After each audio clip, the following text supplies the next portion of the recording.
I just remember, like, I mean, it seemed pretty instinctual that, like, my grandma had a store, and when I would go visit, like, her in Canada, like, for the summers or whatever, she'd try to put me into summer camp and stuff, and I just would want to hang out at the store. Then Mom had her store, and then I started, like, making clothes when I was, like, I think 14, 15, and selling them in, like, little stores around Calgary.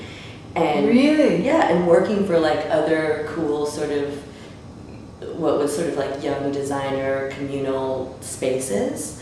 And then, I mean, and I sucked at everything else in school. Like, it was just, I don't know where they thought they were going to steer me to. It was, like, pretty obvious that was, like, the only thing I wanted to do. So, yeah, I don't recall ever being told that I shouldn't do it. It just felt pretty obviously natural to do. So I did. So did you sewed? Like you Yeah. had a sewing machine and... I made things called boppy skirts, and they were just like little short elastic skirts made out of like Liberty print fabrics, and I had this big like gaudy label, and I sold tons of them. At 14? Yeah, I did. And there was just this new place called Primitive where this woman, Lisa, who still has the shop. It's like, I don't know, I mean, we're 25 years later. It's amazing. And what she started was this, like,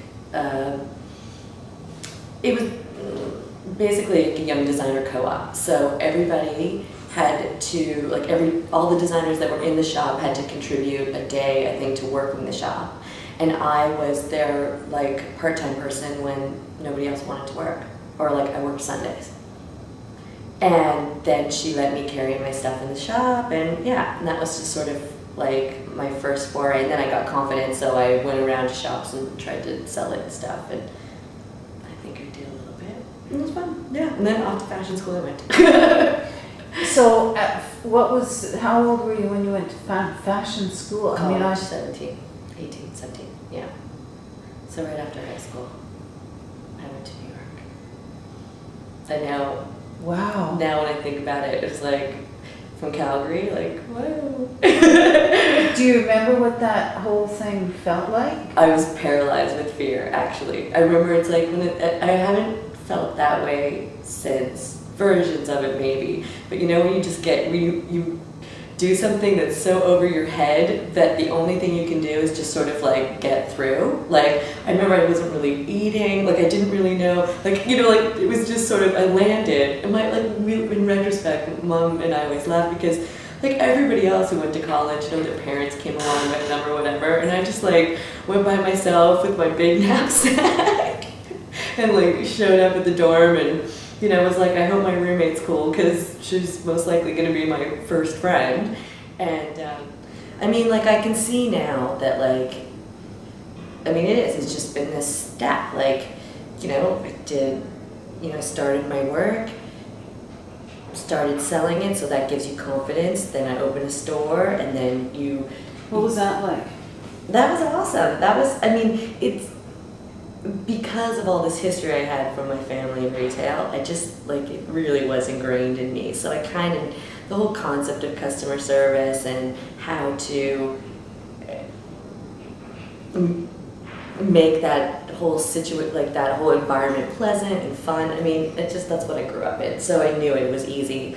And I see for a lot of other designers, it's like they think opening a shop will be their salvation, but they're not. You have to be a salesperson.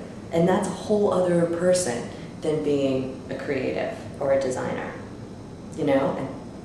And I feel very lucky that I can kind of do both and sort of see it as two different hats and enjoy wearing them as two different hats. And, you know, growing in both of those different places. But yeah, some people, it's not, I mean, it seems like it's be a way to function creatively and make it work, but if you don't have the personality for being a salesperson, it's just torture. You know, like, it's just torture, and it's a lot of hours, big commitment time-wise. So when I opened the shop, it felt really natural, and actually gave me a lot of security, because it was one of those things where I was like, yay, it's like a whole other, I felt in control, because everything else, when you're selling to other stores, all these other factors were involved, and you couldn't really, you were trying to control them, but there were just a lot of other factors involved. In the shop, which is why now I love being a retailer, it's like I get to create something, throw it out there, and I see the direct response from people versus selling it through a rep or having to deal with, you know, like all these other people that are judging your work first before it actually gets to the people. And I'm pretty, you know, and that's what I love about it. Because it makes me feel super good every day, you know? And if people don't like something, it's like I'm learning why. And that helps me grow. So that's why having the store is so great. And even though, I mean, my next phase of life is, I mean, it's impossible now that I have this, as you try to open more and more of them, you can't be in all of them, obviously. So it's figuring out how to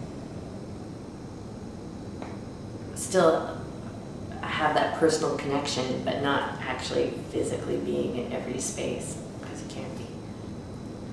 So, I don't know. I know that I'll end up always working some element of the floor, and probably I'll be like one of those old ladies sitting in a chair, looking sick man with big gray hair, saying like, your ass looks fantastic. And be like, just because I like the environment, you know, and I like seeing people enjoy the stuff versus being all held up in an office and not having a clue what's happening. So I don't know, you know, I mean, I love what I do so much that if I ended up, you know, I can take it back to totally, I could live in my shop and sell one dress a month, and as long, like, it's becoming less and less important being able to get more and more successful. Like, as much as I strive to always grow and keep things going, if I had to scale back, I'd still love what I do and would do it anyway, you know? So it doesn't matter, like, on what, like, where it is in the spectrum, as long as I can sort of do what I do in some way. Just because I like it.